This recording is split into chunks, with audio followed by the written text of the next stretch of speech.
시국이 참 어수선하고 어지러워서 오늘 생각지도 못했던 새로운 시도를 진행을 하게 되어졌습니다.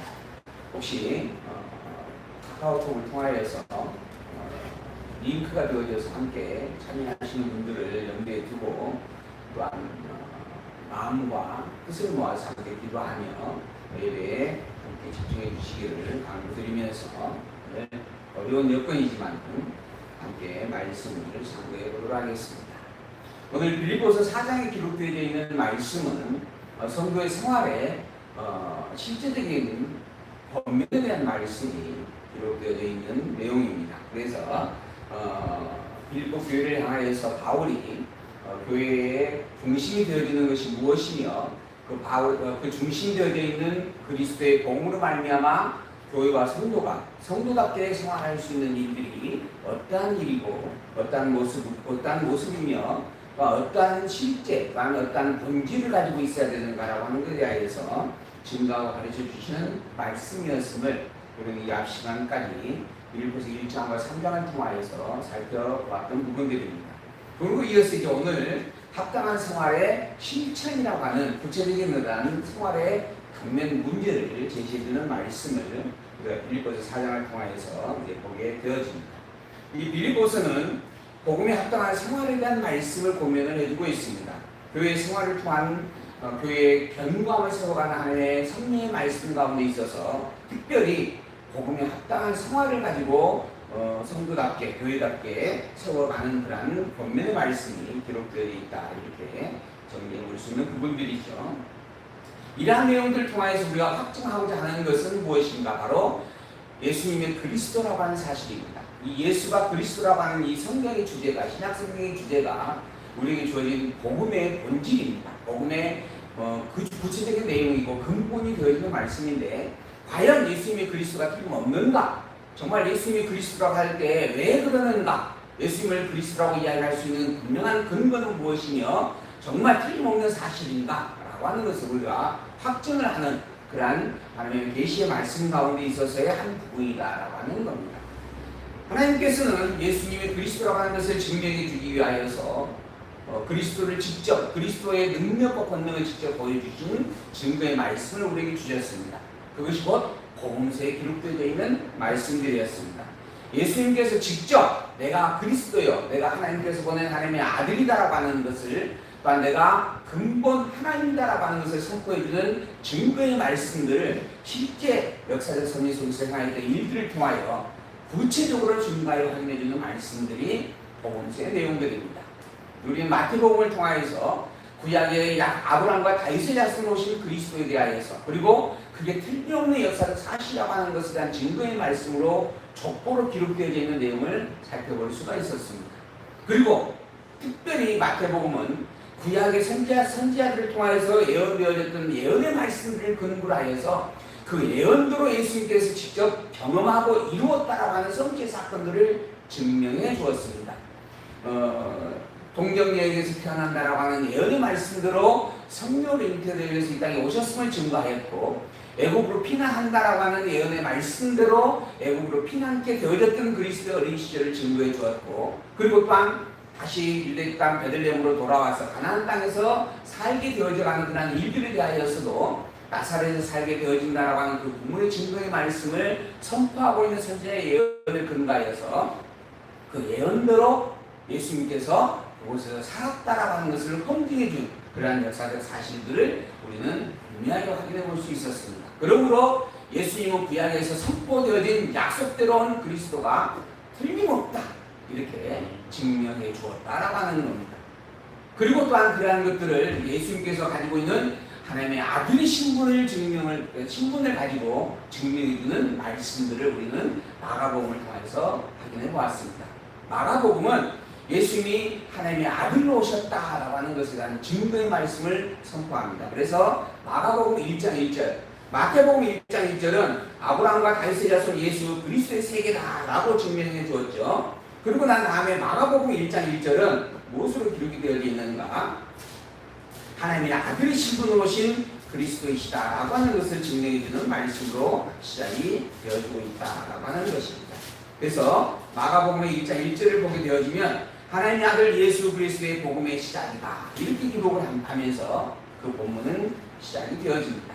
그래서 마가복음의 내용의 목적이 뭔가, 마가복음의 내용이 담고 말하고자 하는 의도와 목적이 무엇인가, 그것은 바로 예수님께서 하나님의 아들 되신 분을 가지신 분이다 라고 하는 것을 증명해 주기 위한 내용이다 라고 하는 겁니다. 그래서 마가복음의 특징은 하나님만이 행할 수 있는 표적적 사건이 중심이 되어서 기록이 되어집니다. 그래서 예수님께서 병자를 고치는 일들, 또한 문둥병을 고치는 일들, 또한 죽은 자를 살리는 일들, 이러한 하나님의 능력으로 행하게 되어질 일들에 대한 사건들을 중심으로 그 놀라운 표적적 내용들을 기준으로 하여서 그런 것들을 중심으로 하여서 기록되어져 가고 있다라고 하는 것입니다. 또한 누가복음은 예수님께서 실제 행하였던 역사적 사실을 중심으로 하여서 기록이 되어져 가게 됩니다. 그래서 이러한 모든 일들이 실제 있었던 역사적 사실이고, 그래서 역사적 사실의 현장 속에서 예수님이 존재하였고 그 예수님은 그리스도가 틀림없다라고 하는 것을 확증해주는 말씀이 누가복음의 내용이다라고 하는 겁니다. 그래서 누가복음의 그 내용들은 예수님께서 행하였던 행적에 대한 내용을 순서적으로 기록하고 있는 게 특징이다 이렇게 이야기할 수가 있습니다. 마태복음을 통하여서는 예언대로 성취하신 그리스도, 그리고 그는 만왕의 왕이요, 그 다음에 제사장이요, 참 선지자였다라고 하면서 증명해주는 말씀의 증거의 내용이었고, 또 마가복음은 하나님의 아들의 신분으로 이 땅에 오신 분이다라고 하는 것을 증명하는 표적적 사건의 특징을 가지고 기록된 내용이고, 누가복음은 예수님께서 어린 시절부터 그의 성장하고 그의 공생의 사역을 행할 때 일들 속에서 있었던 일들을 시간적 배열 속에서 자세하게 기록해 줌으로 말미암아 그것이 곧 하나님의 아들 그리스도가 행하신 일이었다라고 하는 것을 선포해 주고 있는 것입니다. 그로 말미암아 베드로의 고백은 주는 그리스도시요 살아계신 하나님의 아들이십니다 라고 선포가 되어지는 것입니다. 그리고 나서 이제 요한복음은 예수님의 그 근본된 본성을 통하여서 예수님의 그리스도가 확실하다라고 하는 사실을 입증을 해주게 되었습니다. 그는 근본 하나님이셨으며 말씀을 함께 계셨으며 창조할 때 창조 사역에 동참하셨던 분이다라고 선포하는 겁니다. 그러니까 피조된 존재가 아니라 원래 영원한 창조주의 능력을 가진 분이셨다라고 하는 것을 선포하는 것이 요한복음의 요지다라고 하는 것입니다. 그래서 본성을 통한 하나님의 아들 되시며 그리스도이심을 증거하는 말씀이 요한복음이다라고 하는 것이죠. 그는 피조된 존재가 아닙니다. 근본 하나님이십니다. 하나님께서 이 땅에 아들이라고 하는 신분을 주고 이름을 주어서 인간의 몸을 입혀 보낸 존재다라고 하는 겁니다. 그를 가리켜 그리스도다라고 하는 겁니다. 그리고 그리스도가 이 땅에 보내진 이유가 무엇인가? 당신의 백성들을 대신하여 대속의 제물이 되어져서 백성들을 죄에서 건져줄 자라고 하는 겁니다. 그래서 하나님께서 기름을 부어 특별하게 구별하여 세운 존재가 그리스도다라고 그렇게 칭하게 되어지는 말씀이다라고 하는 것이죠. 그런 그리스도이신 예수님께서 십자가에 매달려 죽으셨습니다. 그리고 3일 만에 살아나셨습니다. 그리고 이제 성령을 보내실 것을 약속하시고 하늘로 올라가서 하나님 보좌 우편에서 직접 지상세계를 관장하고 계신다. 그렇게 성경은 증거합니다. 그런 그리스도께서 이 세상을 섭리하시는 섭리의 방편으로 성령을 보내셨고, 그 성령이 이 땅에 오셔서 예수의 그리스도 되신 예수님 당신이 그리스도이다라고 하는 사실을 이제는 깨달아 알게까지 하고 믿음으로 고백하기까지 해주겠다라고 약속하신 말씀 따라 우리와 함께하며 우리가 믿음을 고백하게 주고 있는 그런 성령의 말씀들이 사도행전부터 요한계시록까지의 섭리를 통하여 증거되어져 갑니다. 이게 신약성경의 맥락이다라고 하는 것입니다. 이러한 신약성경의 모든 내용은 단 한마디로 예수님은 그리스도가 틀림없다라고 하는 것을 증명하는 말씀입니다. 그러므로 우리가 성경에 있는 내용들을 읽고 묵상하면서 과연 예수님은 그리스도가 틀림없구나라고 고백하게 되어지는 것이고, 또한 그러한 고백을 통하여 영원하신 하나님이 절대 불변의 신실하신 여호와이심을 찬양하고 경배하게 되어진다라고 하는 겁니다. 그래서 이 예수의 그리스도이심을 확증하는 이 신앙은 참으로 중요하고, 그것만이 성경대로 알고 믿는 신앙임이 틀림없다. 라고 이야기 드릴 수가 있습니다. 바꾸고 말하면 예수님 위에 다른 그리스도를 믿고 쫓는다라고 하는 것은 복음의 신앙이 아니다라고 하는 것입니다. 오직 예수님이 그리스도라고 하는 것, 예수님만이 하나님께서 이 땅에 우리의 대속주로 보낸 유일한 이름이다라고 하는 것, 그로 말미암아 예수 이외에 그 어떤 존재도 그리스도가 있을 수 없다라고 하는 것, 그 어떤 이들이 여기저기에서 우리를 유혹한다라고 할지라도 오직 예수만이 그리스도요, 예수님만이 하나님의 아들이다라고 고백하는 그 믿음의 고백이 복음의 신앙이며 성경들 알고 성경들을 믿는 신앙임을 분명하게 기억하고 그것을 확증하는 그러한 오늘 시간이 되기를 소망합니다. 그러한 믿음의 고백을 행하며 살아가는 삶이 성도의 생활이고 교회의 생활입니다. 빌립보서는 그러한 교회와 성도의 생활에 관한 이야기를 선포해 주고 있는 말씀인 것이죠. 먼저 빌립보서는 성도의 복음에 합당한 생활에 대한 내용 가운데 있어서 그 합당한 생활의 실제를 선포해 줍니다. 이 합당한 생활의 실제는 바로 예수가 그리스도이심을 믿음으로 고백하는 일입니다. 예수님만이 그리스도라고 증거하고 그것을 간직하고 그것을 지켜내며 살아가는 것, 이게 성도 생활의 실제입니다. 예수 위에는 그 어떤 그리스도도 있을 수 없다고 당당하게 외칠 수 있는 것, 그게 성도의 가장 기본적인 요소다라고 말할 수 있는 것이죠. 그리고 이어서 성도 생활에 합당한 원리가 무엇인가 라고 하는 것을 설명을 해주게 되어집니다. 그것은 오직 복음의 신앙이다 라고 이야기할 수 있습니다. 오직 하나님 중심의 생활, 그리고 오직 성경 중심의 생활을 행하는 것이 성도의 합당한 생활을 이룰 수 있는 요소요 원리다라고 밝혀주고 있는 말씀이 1장 27절에서 본문 2장에 기록되어 있는 말씀입니다. 그래서 성도 생활의 기본이 무엇인지를 밝혀주고 그 생활의 자세를 알려주고 그 일을 위하여 합당한 일꾼을 보내서 가르치게 하겠다라고까지 약속을 하고 있는 내용들이 본문에 기록이 되어지고 있는 것입니다. 성도다운 생활의 실제는 예수를 그리스도로 고백하는 겁니다. 성도다운 생활의 원리는 예수님 중심, 하나님 중심, 성경 중심을 채워가는 일입니다. 그리고 성도 생활에 합당한 절적, 생활의 아름다운, 가장 아름다운 모습은 무엇인가? 그것은 곧 친분의 유익을 초월하며 오직 푯대만을 향하여 인격으로 살아가는 것이다 라고 말씀하고 있죠. 그게 오늘 본문 3장에 있는 말씀의 내용들입니다. 내가 아닌 예수 그리스도의 지체로서의 살아가는 삶, 이게 성도다운 가장 아름다운 모습이다 라고 밝혀주고 있는 말씀입니다. 성도란 그리스도의 생명을 가진 자입니다. 곧 그리스도를 중심에 둔, 그리고 그리스도의 생명으로 말미암아 거듭나게 되어진 자, 그러한 자들을 가리켜 교회의 성도라고 칭하는 것이죠. 그러므로 교회와 성도의 이름을 가진 자의 삶은 그리스도가 드러나지는 삶이어야 마땅한 것이고 그렇게 되어질 수밖에 없는 일이죠. 오늘 본문의 말씀을 직접 이제 우리가 함께 살펴가 보도록 합니다.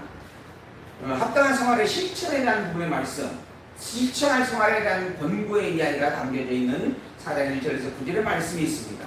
굳게 서서 서로 같은 마음을 품도록 도와주자라고 하는 말씀이죠. 주 안에서 기뻐하고 관용을 알게 하고 감사로 구할 것을 권면하는 말씀도 있습니다. 그리고 경건과 옳음과 정결과 사랑과 칭찬을 생각하고 또한 배운 것을 행하라고 하는 당부의 말씀도 본문에 기록이 되어집니다. 그리고 더불어서 교회와 성도로서 서로 교제하며 함께할 것을 칭찬하고 당부하면서 그리스도의 은혜와 평강이 영원토록 함께 있기를 축원하며 본문의 말씀이 마침이 되어집니다. 빌립보서가 때문에 그러는 것입니다. 과연 어떠한 모습을 가지고 어떠한 모습으로 생활하는 것이 성도의 이름을 가진 성도다운 합당한 삶의 모습이겠는가? 성도가 굳게 세우고 지켜져야 할 것은 오직 예수 그리스도의 증거의 복음입니다. 곧 복음을 중심에 둔 자로서 복음을 증거하며 드러내며 자랑하며 사는 것, 이게 성도다운 삶의 모습이 틀림없다라고 하는 것이죠. 왜 그러는가? 성도는 이제 내 것이 아니기 때문에 그런 겁니다. 성도라고 하는 존재는 내가 주인이 아니기 때문에 그런 겁니다. 성도는 이미 내 안에 그리스도가 계신 자요 그리스도의 주인으로 섬기는 자입니다. 그리스도의 주인이라고 외친 자이고 고백한 자이고 그리스도의 종으로서 살기를 다짐한 자다라고 하는 것이죠. 그러므로 성도란 그리스도의 몸된 지체의 삶을 살아가야 마땅한 형제입니다. 나라고 하는 개체로 사는 게 아니라 이제는 그리스도를 머리로 삼아서 그 머리에 있는 그리스도와 연합되어 있는 모든 형제들과 어우러지며 함께 공동체 생활을 하게 되어지는 존재, 그러한 육체적 관계의 존재, 이게 성도다라고 하는 것입니다. 그러므로 나의 삶으로 살아가면 안 됩니다. 성도의 삶은 내가 아닌 그리스도의 지체된 자의 삶을 살아가기를 살피며 힘써야 할 자라고 하는 겁니다. 그것은 다름 아니라 머리인 그리스도만 바라보면 됩니다. 그리고 더불어서 머리인 그리스도를 인정하는 신앙의 고백으로서 몸된 모든 지체들과 함께 동일성을 추구하며 살아가는 것입니다. 그래서 하나님께서 교회의 유익을 위해서 주신 각각의 은사들을 열심히 감당하되 그것을 사랑 안에서 행한다라고 이미 본도서에서 가르쳐주는 바가 있습니다. 그게 교회이고 성도의 생활에 합당한 모습이다라고 하는 거죠. 우리의 생각은 오직 그리스도의 뜻이 무엇이며 그리스도의 생각이 무엇이며 하나님의 선하심에 합당한 일이 무엇인가라고 하면서 고민하는 일입니다. 그리고 더불어 그 일을 이룰 때 그 일을 이루라고 주신 그 은사를 최선을 다하여 열심으로 감당하는 것입니다. 그러나 그 열심만이 또한 다가 아니에요. 그 열심을 다른 이들과 함께 공동체적 관계로 유지하면서 살펴야 된다고 하는 겁니다. 그래서 막무가내로 나만 잘하면 된다라고 하는 독불장군적 성격이 아니라 이제는 나의 열심도 중요하고 더불어 그 열심이 서로 하나를 이루어가는 또한 참으로 중요하다라고 하는 것을 기억하고 인정하고 살아가야 된다라고 하는 것입니다. 그게 바로 교회의 모습이다라고 하는 것이죠. 그래서 그리스도의 몸의 요소로서 몸의 일부를 구성하는 지체라고 하는 것을 기억하면서 그 다른 모든 요소들과 지체들이 또한 나와 동일한 존귀함을 가진 자임을 기억하고 인정하고 함께 경외하면서 존귀 여기면서 협력하며 살아가는 그 일, 그게 교회와 성도의 생활이다라고 하는 것입니다. 그래서 본문에서는 같은 마음을 품고 서로 협력하고 돕자라고 하는 당부를 내리고 있는 내용인 것이죠. 이제 구체적으로 본문으로 확인해 봅니다. 4장 1절에 있는 말씀입니다. 그러므로 나의 사랑하고 사모하는 형제들, 나의 기쁨이요 면류관이 사랑하는 자들아, 이와 같이 주 안에 서라라고 본문하죠. 나의 사랑하고 사모하는 형제들, 즉 교회와 성도의 이름을 가지고 있는 자들이죠. 이미 예수 그리스도를 영접하였고 예수를 그리스도로 고백하였고 그 믿음으로 말미암아 하나님의 백성의 이름을 가지고 있는 자들, 그 교회와 성도들을 향해서 나의 기쁨이요 멸관이다라고 사도 바울은 고백을 하고 있습니다. 나의 자랑거리다라고 하는 것이죠. 나에게서 참으로 소중한 존재다라고 하는 것이죠. 나의 사랑하는 자들이다라고 하는 겁니다. 그러한 자들아, 이와 같이 주 안에 굳게 서라라고 당부합니다. 주 안에 서라라고 하는 거예요. 곧 교회와 성도는 그리스도를 이미 중심으로 가진 자요, 그리스도가 기준이고 중심이 되어져 있는 자입니다. 그걸 잊지 말라라고 하는 거예요. 이미 예수를 그리스도로 고백한 그 믿음에서 흐트러지지 말라. 이게 굳게 서는 겁니다. 이게 진리를 지키는 데 힘이 되어지기도 하죠. 또한 더불어 내가 유오디아를 권하고 순두계를 권하느니 이 유오디아와 순두계라고 한 사람이 빌립보 교회에 있었다라고 하는 건데 그들을 향하여서 내가 또한 권면을 하겠다라고 하는 거예요. 꼭 집어서 지금 이야기를 하고 있는 겁니다. 무슨 권면을 하느냐? 주 안에서 같은 마음을 품으라라고 하는 권면입니다. 이 유오디아와 순두계라고 하는 이 사람도 교회와 성도의 이름으로 모여진 자들임이 틀림없습니다. 그래서 빌립보 교회의 한 성도였고 그리스도의 몸된 지체였다라고 하는 것이죠. 그런데 그들의 안이 다른 교회, 다른 지체와 다른 성도들의 안과 같지 않았다라고 하는 겁니다. 복음은 가졌는데 그 복음은 분명 중심에 세워진 자들인데, 그런데 그 복음을 이해하고 자기의 중심, 자기에게 이렇게 해석해내는 그런 일들이 아직 온전히 하나를 이루지 못한 상태였다라고 표현할 수 있는 부분이죠. 그래서 그들에게 권면을 하는 겁니다. 주 안에서 같은 마음을 품으라. 같은 마음이라 그리스도의 마음을 가리키는 거죠. 그 복음을 같이 안다라고 하는 겁니다. 우리가 성령을 가지고 있는데 그 성경을 아는 게 너무 다른 일들을 많이 만나게 됩니다. 똑같은 같은 내용의 성경인데 그것을 풀어서 해석하고 믿고 이야기하는 내용들이 참으로 다르다라고 하는 거예요. 그것이 천차만별인 현상을 우리는 한국 교회와 신앙에서 볼 수가 있습니다. 교회 목회자와 지도자들이 열심히 성경을 가르친다라고 이야기하고 있고 또 모두가 다 나는 성경대로 가르쳤다라고 이야기하고 있는데 그 가르치는 내용들이 너무나 다른 내용들이 많다라고 하는 것이죠. 이게 현실입니다. 그러한 현실 속에서 분명한 것은 다른 것이 다 옳은 것일 수 없습니다. 그 중에 옳은 것이 분명히 있다라고 한다면 나머지 것들은 잘못 해석된 일들이 분명한 것이죠. 그러므로 분명하게 옳은 것이 무엇인지 우리는 분별해 가야만 합니다. 그리고 더불어 그 옳은 것으로 우리는 하나가 되어져야 한다라고 하는 것이죠. 그 옳은 것은 무엇인가? 예수님께서 직접 가르쳐주신 말씀들을 믿는 것입니다. 예수님께서 직접 가르쳐주신 증거의 말씀들이 이미 성경에 다 기록이 되어져 있어요. 복음서에 보게 되어지면 마태복음, 마가복음, 누가복음, 요한복음에 보게 되어지면 예수님이 직접 선포한 가르치는 말씀들이 그대로 기록이 되어져 있습니다. 또한 그 가르침을 따라 직접 그것을 배웠고 익혔던 사도들이 그 말씀에 합당함을 근거로 하여서 열심히 성경을 기록하여서 남겨준 기록의 내용들이 신약성경으로 우리에게 있습니다. 그 모든 내용들은 다 하나의 주제를 가지고 있어요. 바로 예수님께서 말씀하신 복음입니다. 그 복음은 무엇인가? 내가 그리스도다 라고 하는 겁니다. 내가 하나님의 아들이요 나는 근본 하나님이요 하나님께서 아들의 신분을 입혀서 이 땅에 인간의 몸으로 보낸 존재예요. 그리고 백성들의 모든 죄를 대속할 유일한 구원자로 보낸 존재이다. 내가 그리스도요 나만이 그리스도다 라고 하는 게 복음입니다. 그러므로 예수님이 증거된 말씀대로 예수님만을 그리스도로 믿는 이 신앙의 고백이 참 고백일 수밖에 없고 이것만이 또한 진리일 수밖에 없는 것이죠.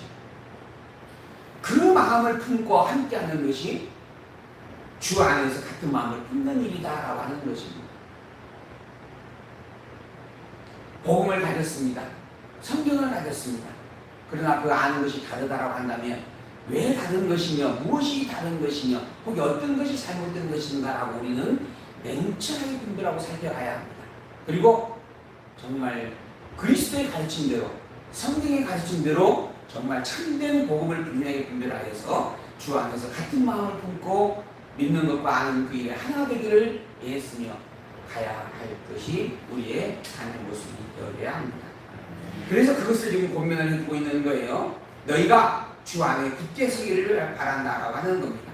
또 참으로 나와 너희를 같이 앉아, 즉 이 복음을 위하여서 그리스도를 증거하는 그 일에 고통과 아픔을 같이 감당하고 있는 자들, 그러한 자들에게 내가 구하노니 그러한 내게 구하노니 복음에 나와 함께 힘쓰는 저 부녀들을 돕고 또한 클레멘트와 그 위에 나의 동역자들을 도우라. 그 이름들이 생명책에 있느니라. 그러니까 복음을 증거하는 자, 이 복음을 굳게 지켜내고 그것을 위하여 힘쓰고 애쓰고 있는 자들, 그러한 자들을 영접하여 함께하라라고 하는 고면의 말씀입니다. 왜 그러는가? 그들의 이름이 생명책에 기록되어 있기 때문이다. 곧 그들이 천국 백성이기 때문이다. 그들이 창세된 영원 안에서이 택정함으로 예정받은 자들이기 때문이다. 그들은 교회의 성도이기 때문이다라고 말씀을 하는 거예요. 아는 것과 믿는 것이 아직 온전히 하나 되어지지 못하였을지라도 복음의 중심에 굳게 서 있는 자, 복음을 중심으로 가지고 있는 자, 교회와 성도된 자는 이미 그 이름이 생명책에 기록되어 있는 존재들입니다. 그러므로 그들을 다 영접하면 마땅하다고 하는 것이죠.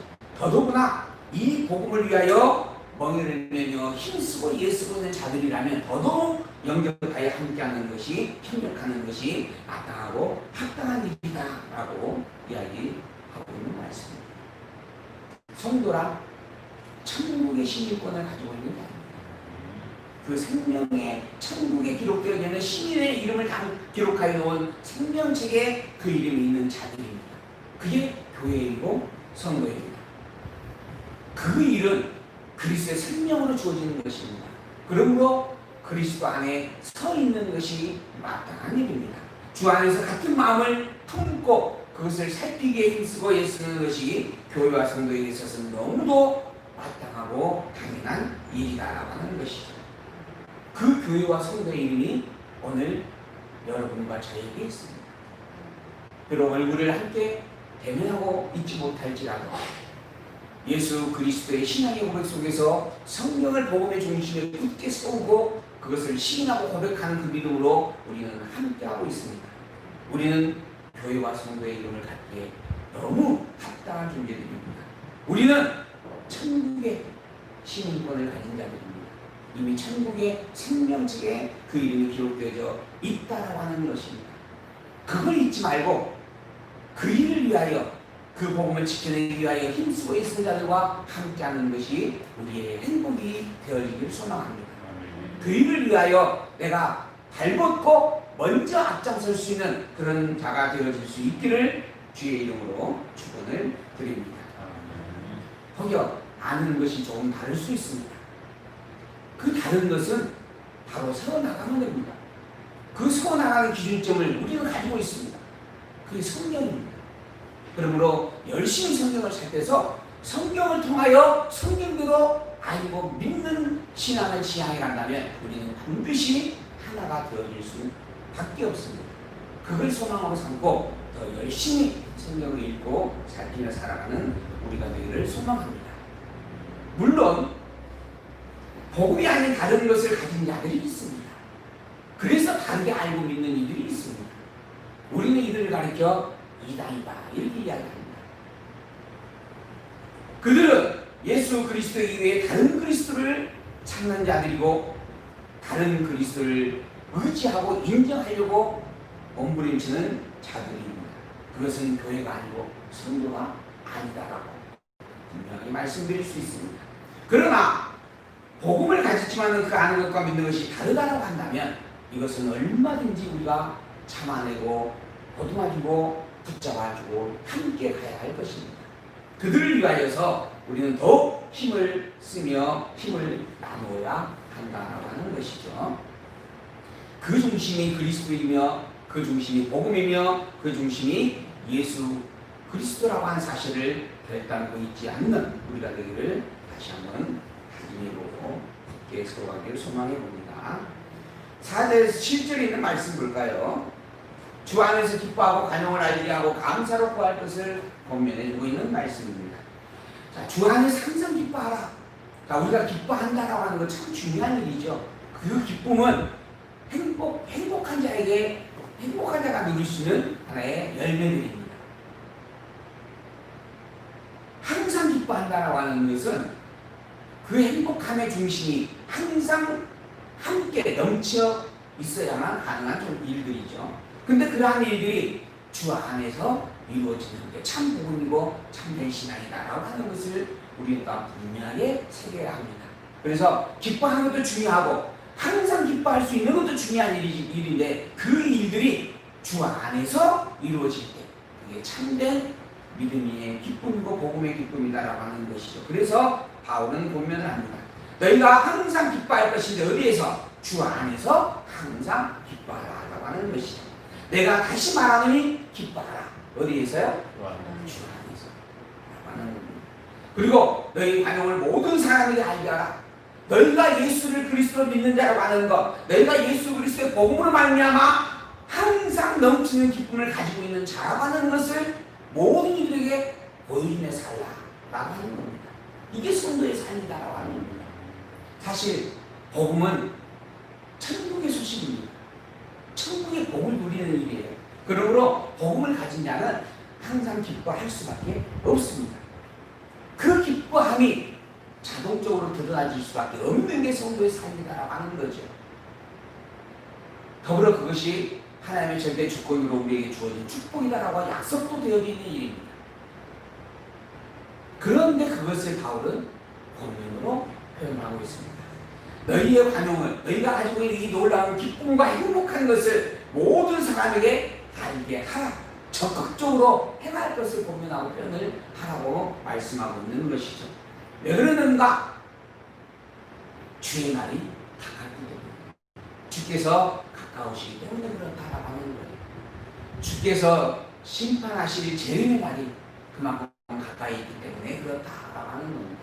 주께서 재림하시는 심판의 날이 가깝다라고 하는 말은 바꿔 말하면 이 피조 세계, 지상의 세계는 사단의 권세가 최강으로 달려가고 있는 시대다라는 의미가 담겨 있습니다. 그래서 복음을 간직하고 복음을 지켜내는 일이 너무나 힘겨운 시대가 도래한다라고 하는 것이죠. 그러한 핍박과 고통이 극심하게 되어져가고 있는 이때가 지금 이때이다라고 하는 겁니다. 그리고 더불어 주의 심판과 재림이 가까워지고 있다라고 하는 것이죠. 그러므로 너희들은 이때 더욱 열심히 적극적으로 나는 예수 그리스도의 사람입니다. 내 안에는 예수 그리스도가 주인으로 계십니다. 예수만이 그리스도이시며 예수님을 그리스도로 보내주신 여호와만이 참 하나님이십니다라고 자랑하는 것을 더 열심으로 행하라라고 당부를 하는 겁니다. 다 그렇게 되어질 건데 뭐 할 필요가 있느냐? 하나님께 다 하시니까 나는 가만히 있어도 되지 않겠느냐? 그러한 일들이라고 이해할 수 있는 부분이 있죠. 그런데 바울은 분명하게 그리스도의 재림의 때가 가까움으로 더 열심히 적극적으로 일부러라도 그것을 드러내고 표현하고 자랑하며 살라라고 권면하고 있습니다. 그러므로 말미암아 우리의 이 복음의 중심이 더욱 견고하게 서움에 지켜낼 수 있다라고 하는 것이죠. 그게 지상교회가 감당할 일입니다. 아무것도 염려하지 말고 오직 모든 일에 기도와 간구로 너희 구할 것을 감사함으로 하나님께 아뢰라. 염려와 근심을 행하지 않고 오직 담대함으로 당당함으로 기쁨과 즐거움으로 그리고 모든 일에 기도와 간구함으로 하나님께 구하고 아뢰며 살라라고 하는 것입니다. 기도라고 하는 것은 하나님 뜻을 새기는 일입니다. 내가 원하는 무엇인가를 구하는 게 기도가 아니에요. 하나님께서 우리에게 주신 약속의 말씀이 무엇인가 그걸 새기는 게 기도입니다. 그래서 그 기도의 대표적인 선율로 기록되어 있는 말씀이 시편의 말씀인데 시편의 내용을 정리를 해보면 시편의 내용이 1편에서 150편까지 있죠. 그 1편에서 150편까지 내용 중에서 첫 번째가 하나님께서 언약한 언약이 무엇인지라고 하는 것을 확인해 주는 언약의 확인이십니다. 복 있는 사람은 악인의 길을 쫓지 아니하고 죄인의 길을 서지 아니한다. 죄인은 그렇지 아니하다. 악인은 그렇지 아니하다 하면서 하나님께서 우리에게 주신 복이 무엇인가, 하나님께서 우리에게 선포한 언약이 무엇인가라고 하는 것을 확인해 주고 있는 거예요. 그게 1편에서 2편에 기록되어 있는 말씀입니다.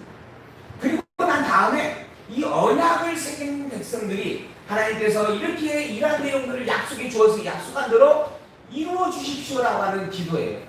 간구의식, 간구식. 기도하는 내용입니다. 하나님, 이러한 약속을 우리에게 해주셔서 너무 감사합니다. 이 약속대로 하나님께서 또한 이루시는 여호와이신 줄 압니다. 그러니 그 약속을 절대 잊지 마시고 반드시 이루어 주십시오라고 하는 겁니다. 그리고 난 다음에 그 약속이 이루어진 성취 결과를 보므로 말미암아 그 성취에 대한 확증으로 찬양하는 찬양식입니다. 그래서 언약이 무엇인지 새기고 난 다음에 그 언약을 되새기는 기도예요. 기도를 하고 그리고 난 다음에 그 기도하는데 그 언약한 대로 이루어진 사실들을 우리가 보면서 그 확증함으로 말미암아 과연 하나님은 신실한 여호와가 틀림없습니다 라고 고백하는 거예요. 과연 하나님은 여호와가 틀림없습니다 라고 하는 겁니다. 언약하시고 언약한 그것을 그대로 이루시는 능력자, 전능자요 주권자요 영원자요 변개함이 없는 불변의 신실하신 자 하나님이 틀림없습니다 라고 하는 찬양이에요. 이 찬양에 대한 내용들이 바로 시편의 내용이다라고 하는 겁니다. 그리고 마지막으로 그에 맺는 말이 할렐루야 아멘. 이게 시편의 결론이에요. 그런 것처럼 기도라고 하는 것은 하나님께서 언약하신 언약이 무엇인지를 되새기는 일입니다. 그리고 더불어 그 일들이 다 이루어진 그것을 증거로 삼아서 하나님은 틀림없는 여호와이십니다라고 감사의 찬양으로 드리는 고백, 이게 기도다라고 하는 것이죠. 그러한 기도의 생활을 하며 사는 게 성도의 생활이다 하는 것입니다. 그래서 모든 일의 기도와 간구로 너희 구할 것을 감사로 하나님께 아뢰라. 그리하면 모든 지각이 뛰어난 하나님의 평강이 그리스도 예수 안에서 너희 마음과 생각을 지키시리라. 하나님께서 우리의 생각과 중심까지 다 지켜주신다라고 하는 것이죠. 이러한 기도를 통하여서 하나님의 언약된 말씀을 되새기고 또한 그 하나님의 여호와 되심을 확증하면서 살아가는 우리의 삶이 항상 우리와 우리의 모든 생활 속에서 함께하기를 소망을 드려봅니다. 그래서 기도란 무엇인가 정리를 해볼까요? 누가 기도할 수 있는가? 하나님을 아는 하나님의 백성된 자가 기도할 수 있습니다. 근데 성도된 자가 기도할 수 있어요. 그래서 기도의 근본된 주체자는 사실은 그리스도입니다. 하나님의 아들이에요. 하나님의 아들이 아버지 하나님을 구하는 것이에요. 그리고 하나님의 아들의 생명을 가지고 있는 교회와 성도가 하나님의 아들인 그리스도의 이름을 의지하여서 하나님을 구하는 거예요. 그게 기도입니다. 그래서 기도할 수 있는 자는 누구인가? 하나님 백성이 백자들이다라고 하는 겁니다. 누구에게 기도해야 되는가? 모든 만물을 창조한 창조주에게 기도하는 겁니다. 기도를 한다라고 하는 것은 그 기도한 내용들을 이룰 수 있는 능력자에게 구하는 것이에요. 그 기도의 내용이 언약한 언약에 대한 약속의 말씀을 새기는 것이라고 할 때 그 약속을 보면 선포한 자가 누구인가? 전능자의 주권자인 그분이다라고 하는 겁니다.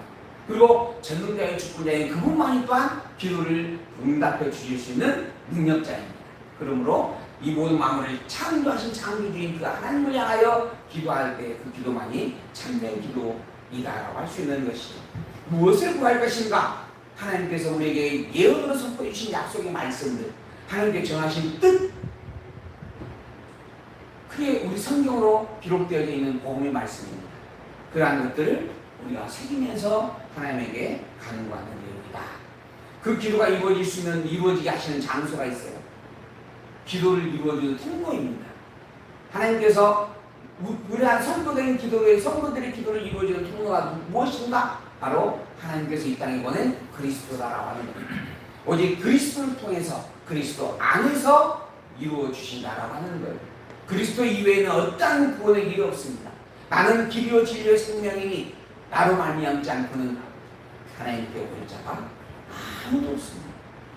오직 그리스도 그분만이 우리가 믿고 병이한 우리 유일한 생명줄이다라고 하는 겁니다. 그 그리스도가 누구인가? 그래서 사람은 궁금해할 수밖에 없습니다. 그래서 여기에서 그리스도를 이야기해 주겠다, 가르쳐 주겠다라고 하면 귀가 쏠깃해서 휩쓸리고 따라가게 되어져 있어요. 그만큼 간절한 것입니다. 근데 이미 성경은 그 그리스도에서 밝혀주고 있어요. 너희가 때가 되어지면 여기에서 저기에서 각자 내가 그리스도라고 외친 자들이 수없이 많이 가게 될 것이다. 그러나 어떤 말에도 현혹되지 말라. 하나님께서 이 땅에 보낸 그리스도는 오직 나뿐이기 때문이다.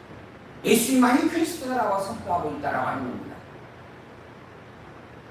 왜 그런데도 수많은 이들이 다른 유혹된 말들에게 그렇게 쉽게 휩쓸리게 되어지는지 참 안타깝지 않을 수가 없습니다.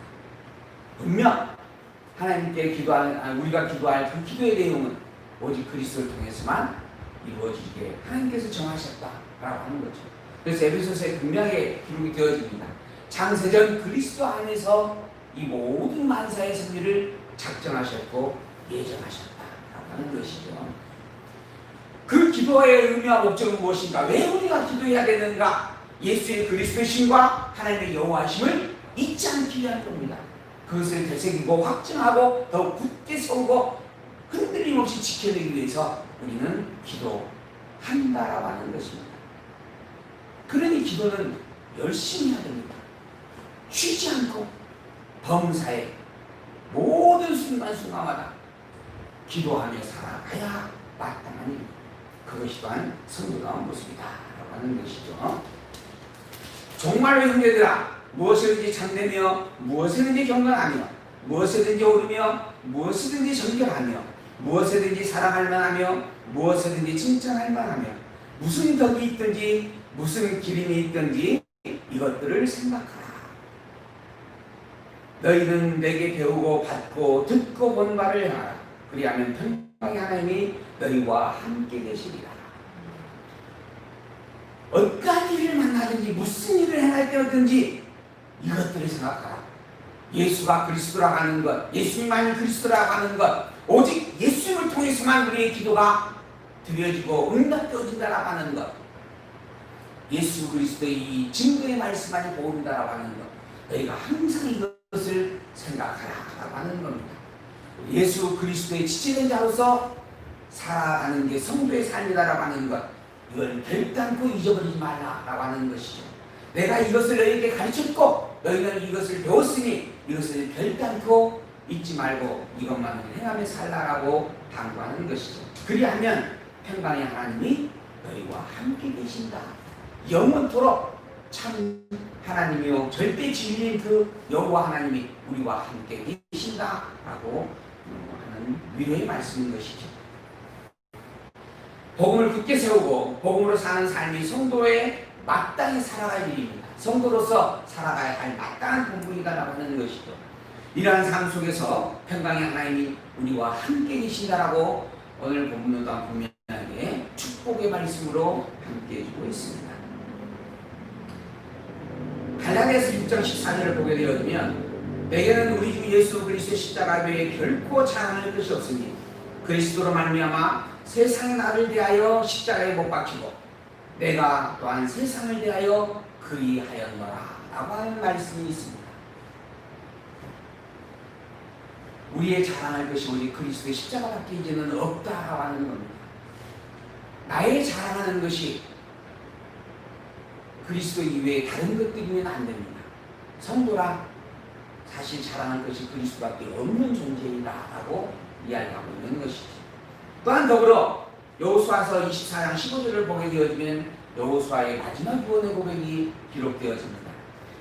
만일 주를 섬기는 것이 너희에게 좋지 않게 보이거든 너희 열조가 강 저편에서 섬기던 신이든지 혹 너희의 거하는 땅 아무리 사람의 신이든지 너희 섬길 자를 오늘날 택하라. 오직 나와 내 집은 여호와를 섬기겠노라. 오늘 이 시간 이 말씀이 우리의 표대가 되어지고 우리의 신령 골수에까지 새겨질 수 있기를 소망하고 기도해 봅니다. 아멘. 이어서 성경 오늘 빌립보서의 마지막 단락입니다. 4장 10절에서 23절까지 말씀, 교제하는 생활에 대한 칭찬의 말씀과 당부가 담겨지면서 이 바울의 서신이 마치게 되어집니다. 4장 10절에 있는 말씀 볼까요? 내가 주 안에서 크게 기뻐함은 너희가 나를 생각하던 것이 이제 다시 쌓인 남이니 너희가 또한 이를 위하여 생각은 하였으나 기회가 없었느니라. 바울이 참으로 기뻐하고 즐거워하는 일이 하나 있다라고 하는 것이죠. 그것이 무엇인가? 빌립보 교회가 감옥에 갇혀있는 바울을 생각해 주었다라고 하는 것입니다. 감옥에 갇혀있는 이 바울을 외면하지 아니하고 이 바울이 감옥에 갇힌 그 이유가 무엇인지를 새겨보았고 그리고 그 감옥에 갇힌 바울과 더불어 함께 복음을 증거하는 그 일로 말미암은 평안을 짊어져 나누었다라고 하는 것이죠. 그 일로 말미암아 바울이 너무나 기쁘다라고 이야기하고 있는 것입니다. 그리고 더불어 이러한 일들이 너희에게 전에도 있었지만 기회가 없었다라고 이야기하는 것이죠. 내가 궁핍함으로 말하는 것이 아니라 어떠한 형편에든지 내가 자족함을 배웠노니 내가 비천에 처할 줄도 알고 풍부에 처할 줄도 알아. 모든 일에 배부르며 배고픔과 풍부와 궁핍의 일체의 비결을 배웠노라. 바울이 지금 이러한 이야기를 하는 의도와 목적이 결코 배가 고파서 그런 게 아니다. 내가 부족한 것이 있어서 너희에게 찬조를 좀 얻고자 하여서 그래서 그렇게 이야기하는 게 아니다 라고 표현하는 거예요. 사실 나는 궁핍함으로 말하는 것이 아니다. 어떤 형편에든지 이미 나는 자족하기를 배운 자다 라고 하는 거죠. 비천에 처할 줄도 알고 풍부에 처할 줄도 알고 또한 배고플 줄도 알고 배고픔에도 견뎌줄 수 있는 자가 되어졌다. 일체의 비결을 나는 가졌다, 배웠다라고 하는 것입니다. 그러니까 내가 지금 너희에게 고민하는 이 고민은 결단코 어떤 물질적인 소망을 가지고 그런 욕심을 가지고 쓴 글이 전혀 아니다 라고 이야기하는 것이 바꿔 말하면 빌립보 교회에 바울을 헐뜯는 일이 있었다라고 하는 것이에요. 바울이 너희들에게 이러한 애정과 관심과 사랑을 표현하고 있는 것은 사실은 진실이 아니고 진정성이 아니라 자기의 부족한 것이 무엇인가 있고 그것 때문에 너희에게 요구하고 원하고자 하는 것이 있기 때문에 그런 것이다. 바울은 더더구나 참 사도가 아니다. 예수님께서 직접 부른 제자들이 따로 있었고 바울은 그 뒤에 다메섹 동산에서 변화를 갖게 되어지잖아요. 그래서 원래는 12사도에 속하지가 않았다 이렇게 이야기하는 겁니다. 그래서 바울이 가르친 복음으로 말미암아 이 빌립보 교회가 세워졌지만은 빌립보 교회가 가져야 될 복음은 바울의 가르침만이 아니다 이러면서 바울에 대한 증거를 헐뜯었던 이들이 있었다라고 하는 것이죠. 그런 의도와 목적으로 내가 너에게 쓰는 것이 결단도 아니다 라고 분명하게 서두에서 밝혀줍니다. 그러면서 내게 능력 주시는 자 안에서 내가 모든 것을 할 수 있느니라. 그러나 너희가 내 괴로움에 함께 참여하였으니 잘하였도다 라고 칭찬을 합니다. 나는 배고프면 처할 줄도 알고 배부르면 처할 줄도 알고 배고프든 배가 부르든 그리스도의 복음을 증거하는 그 일에서 결단 꺼뜨리지 않아서 이미 일체의 비결을 가지고 있다. 배웠다 라고 바울이 이야기합니다. 그리고 더불어 이 복음을 위하여서 내게 능력 주시는 자 안에서 나는 모든 것을 할 수 있다. 죽는 일까지라도 감당할 수 있다 라고 고백을 하는 것입니다. 그런데 그런 나에게 너희들이 복음의 이 고난을 함께 짊어지겠다라고 한 이 일은 참으로 칭찬할 만한 일이다. 칭찬할 만한 일이다 라고 지금 바울이 위로의 말씀을 빌립보 교회에게 해주고 있는 것이죠. 내게 능력 주시는 자 안에서 모든 것을 할 수 있다. 참 많이 기억되어지는 이야기입니다. 그래서 이 말을 근거로 하여서 이 성경의 부분을 근거로 하여서 하나님께서 능력만 주시면 어떠한 일이든 나는 다 할 수 있다. 그리고 이 능력의 응답은 기도로 이루어지는 것이기 때문에 열심을 다해서 하나님께 매달려 기도하자 라고 하는 그런 부분의 가르침들로 응용되어졌던 경우들이 참으로 많이 있었던 내용들입니다. 근데 사실 이 본문의 흐름으로 볼 때 이 바울의 고백은 복음을 위해서라면 나는 어떠한 것도 감당할 수 있다라고 하는 뜻의 이야기입니다. 내가 이 로마의 감옥에 갇혀 있는 이것도 사실 이미 너는 로마에 가게 되어지면 붙잡혀서 갈 것이죠. 감옥에 갇히게 되어져 있다라고 하는 증거의 말씀을 이미 그 이에 다 이미 받았고 알고 있는 일들이었습니다. 그래서 로마를 향하여 올 때 많은 아시아의 교회의 사람들이 바울을 붙잡고 울며 불며 제발 올라가지 말라고, 예루살렘으로 가지 말라고, 그곳에 가게 되면 붙잡혀서 로마로 끌려가게 되어져 있다라고, 그래서 가로막았던 일들이 참 많이 있었습니다.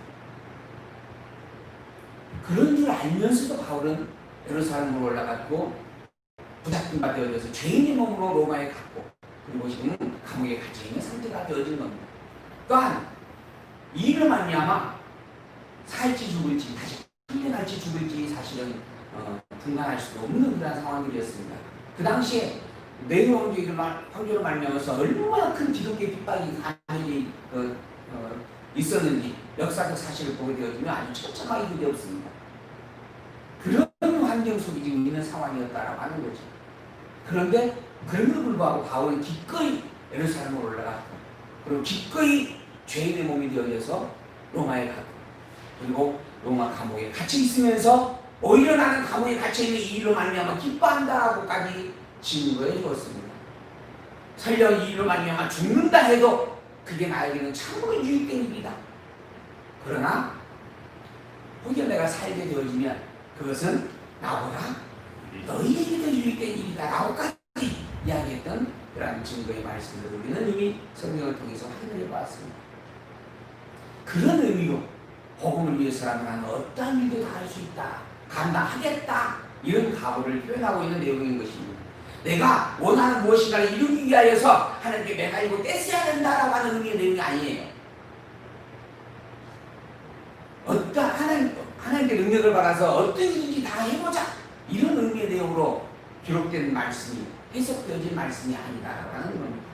오직 한 가지의 중심, 오직 복음이라고 하는 일념의 중심을 가지고 살아가는 게 성도다운 삶의 가장 아름답고 실질적인 모습이다. 이렇게 지금 바울이 가르쳐주고 있는 말씀이다 라고 하는 것이에요. 15절에 있는 말씀 볼까요? 15절 18절 쓸 것을 보내준 일에 대하여 감사하면서 하나님을 기쁘게 했다라고 칭찬하고 위로해주는 말씀입니다. 빌립보 사람들아 너희도 알거니와 복음의 시초에 복음이 처음 증거되릴 때에요 내가 마게도냐를 떠날 때 주고받은 내 일에 참여한 교회가 너희 외에 아무도 없었느니라. 그냥 바울이 처음 복음을 증거하기 위해서 아시아 지역을 순방하고 다녔을 때예요. 그때 이 바울의 복음 증거를 위하여 협력한 교회가 그 당시에는 빌립보 교회밖에 없었다. 그만큼 관심과 애착이 갈 수밖에 없는 교회였다라고 하는 것이죠. 또 데살로니가에 있을 때에도 너희가 한 번, 두 번 나의 쓸 것을 보내어 주었다. 그러니까 너희들이 참 여러 번 나를 협력하였다라고 하는 그런 이야기를 바울이 회고를 하는 거예요. 그러면서 내가 선물을 구함이 아니라 오직 너희에게 유익하도록 과실이 번성하기를 구한다. 바울이 지금 교회를 향하여서 빌립보 교회를 향하여서 구하는 심정을 이야기하는 겁니다. 무엇을 구하는가? 내가 선물을 구하고 담이 아니다. 오히려 너희에게 유익되어지도록 과실이 번성하기를 구한다. 내가 원하는 무엇이가 있어서 너희 그거 좀 해달라고 요구하려고 하는 게 아니다. 오히려 나는 너희들을 더 복음으로 풍성케 되어지기를 소망한다. 너희들이 복음 가운데 있어서 더 넘치는 복음의 비밀을 알기를 원한다. 그것을 위하여 내가 너희에게 구한다라고 이야기를 하는 것이죠. 내게는 모든 것이 있고 또 풍부하다. 너희들이 물질적인 협력을 안 해줘도 나는 이미 자족한 자다. 부유하면 부유한 대로, 가난하면 가난한 대로, 가난한 대로 배가 배부를 수 있는 부분이 되면 배부름의 삶으로, 또한 배고플지라도 그것을 일단 자족하는 그러한 마음으로 나는 살아갈 것이다. 그러니 부족한 것이 없다라고 하는 거예요. 그런 의미에서 풍족하다라고 보면 이야기합니다. 풍족하다니까는 이미 쓸 것이 다 있었다 이런 이야기가 아니에요.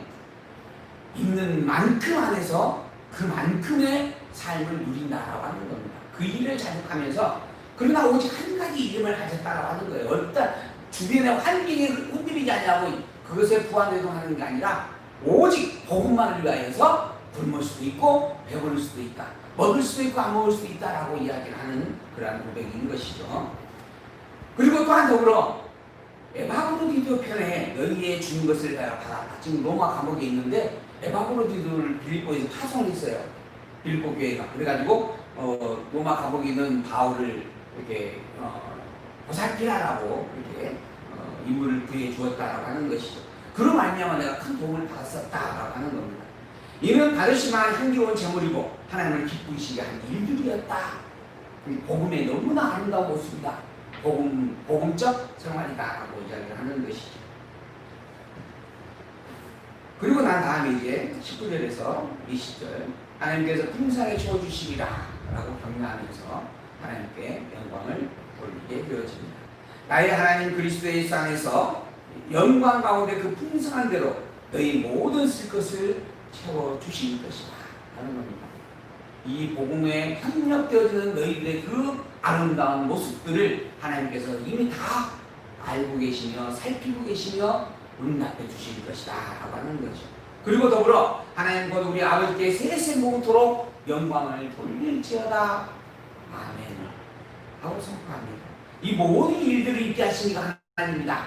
모든 일들의 주인 되신 이가 하나님이요 더불어 그 일들로 말미암아 그 기쁨의 평강의 위로를 누리게 되어진 우리가 사실은 하나님의 은혜로 축복받은 일이다 라고 하는 것이죠. 그러므로 이 모든 것들에 대한 감사함을 오직 하나님께 드리는 것이 마땅한 일이다. 하나님 곧 우리 아버지께 세세무토록 이 영광을 돌림이 합당하다라고 가르쳐 드리는 것이죠.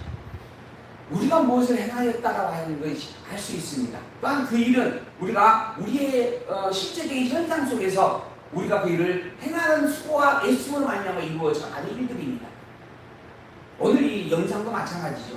영상을 찍고 예배에 참여하는 일과 또한 기도로 함께하는 일들을 통하여서 집에 계신 여러분들이 지금 이 영상을 함께 공유할 수 있게 되어지는 것들입니다. 이러한 수고로움이 함께 있음으로 말미암아 되어진 결과물들이다라고 하는 것이죠. 그런데 이것이 과연 내 능력으로, 내 열심으로, 내 수고와 애씀으로 그냥 되어진 것인가? 그래서 내가 했다라고 자랑할 만한 부분이 되는 것인가? 그렇지 않다는 겁니다. 우리의 자랑할 것은 누구밖에 없다? 그리스도의 십자가밖에 없다. 이미 말씀했잖아요. 그리스도께서, 내 안에 계신 그리스도께서 이 일을 하게 하셨다라고 하는 겁니다. 그것이 하나님께서 힘을 주셨고 능력을 주어서 행하게 하신 일이다라고 하는 것이죠. 그러므로 찬양과 경배를 받을 자는 오직 하나님밖에 없다라고 하는 겁니다. 우리의 모든 일들은, 그리고 우리가 이러한 일을 행하였다라고 하는 것 사실 자체만으로도 우리는 오히려 기쁘고 즐거운 일들인 것이고, 그것이 하나님의 은혜 속에서 하나님의 은혜를 누리고 있는 일이다라고 말할 수밖에 없는 것이다. 이게 바울이 우리에게 가르쳐주는 증거의 말씀입니다. 그리고 난 다음에 이제 그리스도 예수 안에서, 그리스도 예수 안에 있는 성도에게 각각 문안하라, 보지하라 라고 당부하는 거죠. 그리고 나와 함께 있는 형제들이 너희에게 문안한다 라고 또한 안부를 전합니다. 그리고 모든 성도들이 너희에게 문안하되 특별히 가이사 집 사람 중에 몇 사람에게 거듭 문안을 전한다 라고 하는 것이죠. 이 가이사라고 하는 부분, 가이사 집은 로마 황제 가문입니다.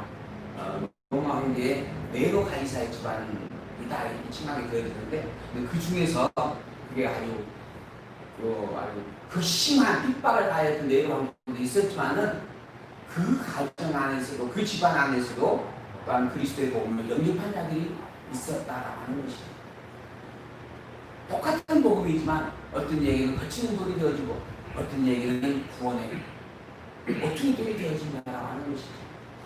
그래서 그 가이사 집안의 몇 사람에게 특별히 문안을 엿준다, 문안을 전한다라고 이야기하는 거죠. 그리고 마지막으로 주 예수 그리스도의 은혜가 너희 심령에게 있을지어다 라고 이야기하면서 이 서신을 마치게 되어집니다. 성도 간의 문안이라고 하는 것은 그리스도의 지체라고 하는 것을 서로 인식하고 공유하고 인정하는 일입니다. 그러므로 문안은 많을수록, 또한 자주 할수록 우리가 우리의 본질을 또한 새기는 일에 참 중요한 요소가 되어질 수 있습니다.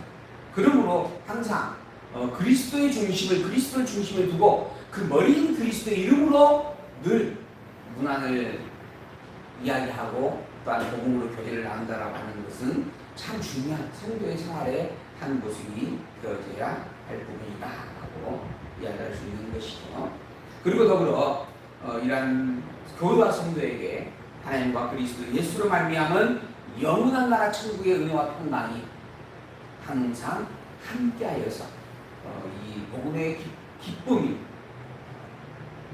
우리의 아름다운 삶의 모습 속에서 넘칠 수 있기를 다시 한번 축복의 말씀으로 함께 되어집니다. 이제 이 본문에 있는 말씀들을 정리해 봅니다. 복음의 합당한 교회의 생활은 어떠한 것인가? 첫 번째, 복음의 신앙을 위해서 협력하는 것이다. 두 번째, 율법의 의가 아닌 믿음의 의를 표표로 삼아서 이 믿음을 지켜내며 살아가는 것이다. 그리고 세 번째, 오직 신실하신 여호와 하나님만을 바라보는 것이다. 그것을 오직 그리스도 예수의 이름으로 행하는 것이다 라고 이야기할 수 있는 것이죠. 그리고 더불어 그 구체적인 예를 본문에서 이야기하는 말씀으로 정리해보게 되어지면, 뜻을 합하여 한 마음으로 자기를 돌아보고 다른 사람의 일을 돌아보는 것이다. 예수 그리스도의 몸으로서 살아가는 것이다. 내가 주인이 돼서 사는 게 아니고 나의 참 주인이 그리스도임을 기억하고 그 그리스도의 메인 종된 자로서 주인된 뜻을 늘 새기며 그 공유를 함께 성도들과 나누며 사는 것이다. 또한 두 번째, 예수의 일을 구하는 자를 기쁨으로 영접하는 것이다. 예수가 주인이시기에 내 주인 되신 예수 그리스도를 위하여 힘쓰고 있는 자가 있다면 그를 위하여 협력을 함께하는 것, 이게 또한 성도의 아름다운 모습이다. 율법의 의가 아닌 믿음의 의를 붙잡고 살아가는 것이다. 오직 하나님 중심의 삶을 살자라고 하는 거죠. 그리고 그 구체적인 예의 하나로 연분을 통하여서 복음에 힘쓰는 그 일에 협력하자고 당부를 합니다. 그리고 마지막으로 부활의 소망을 붙잡고 담대히 그리스도의 향기를 드러내며 증거하며 살자. 내가 그리스도의 사람이라고 하는 것, 나는 오직 예수님만을 그리스도 믿는다라고 하는 것, 오직 예수 그리스도의 이름으로 영원하신 여호와만을 하나님으로 고백한다라고 하는 것, 그리고 그 하나님만을 나의 하나님이라고 찬양한다라고 하는 것, 이것을 시시때때로 쉼없이 증거하며 드러내며 적극적으로 자랑하며 살아가는 것, 이게 이 시대에 참으로 필요하다라고 하는 겁니다. 왜 그러는가? 세대가 악하기 때문입니다. 복음이 점점 변질되어져 갈 수밖에 없는 시대이기 때문에 그러는 겁니다. 믿는 자를 찾아볼 수 없는 시대가 도래하고 있기 때문에 그러는 겁니다. 그리스도의 재림이 그만큼 가까이 있기 때문에 그러는 겁니다. 그리스도께서 이 땅에 오셔서 믿는 자를 찾는 그때에 당당하게 예수의 그리스도심을 믿는 증표를 가지고 그리스도 앞에 기쁨과 즐거움으로 함께하는 우리가 되기를 주의 이름으로 축원드립니다. 이게 복음입니다. 이것만이 참된 신앙입니다.